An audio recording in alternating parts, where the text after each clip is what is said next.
My work is called Bloodline. It represents my parents plus 9 generations of my grandparents.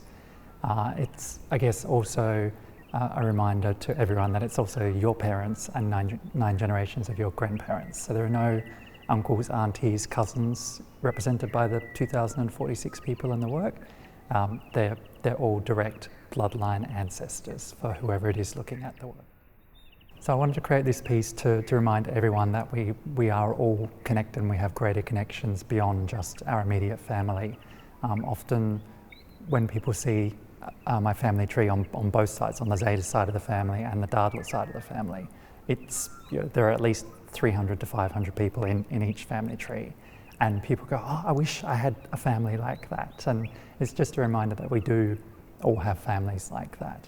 And we're connected to a lot more people and a lot more places than most of us tend to think of. So when we were out on country, that was our time to connect with country, connect with each other, and be inspired and see what stories came out of that. And so on our 4 trips back to country, I guess I found myself thinking, well, what am I going to include in the work? There was so much happening. There was the amazing Barker in full flood. There were times we got to spend with cousins documenting our family tree. So in one afternoon we got 364 people listed across 8 generations, and that's just with 5 of us or 6 of us sitting down saying, well, I know this family and this family and this family. And so yeah, it was trying to capture all of those things, the amazing rock art at Murruwinchi, the engravings and the ochre stenciling onto the rocks. It was everywhere, and it was amazing to see. So I guess the work that I created, Bloodline, incorporates most of that. I think there's the wave pattern in the work that represents the water as well as blood flowing. There's obviously the 2,046 direct ancestors that I've hand drawn to pay homage to each of those people who contributed to my DNA, but also referencing the work we did on the family tree together.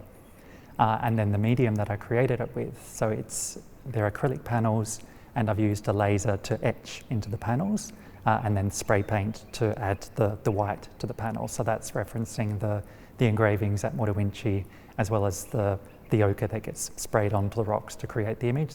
So the other way that the work references the rock art at Murruwinchi is, on the surface it can seem like it's quite a simple image with not much more to it.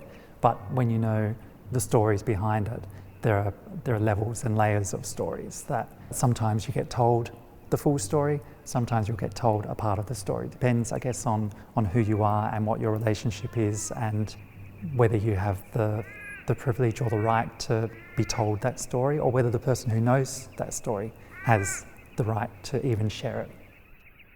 Being a part of this exhibition and the entire process, the trips onto country over the last 18 months has just been, well, it's a I don't want to say once in a lifetime, because I want it to happen again, but it's been a really unique experience and a really humbling one, and I feel really privileged to have been a part of it, just to spend time with family, spend time on country.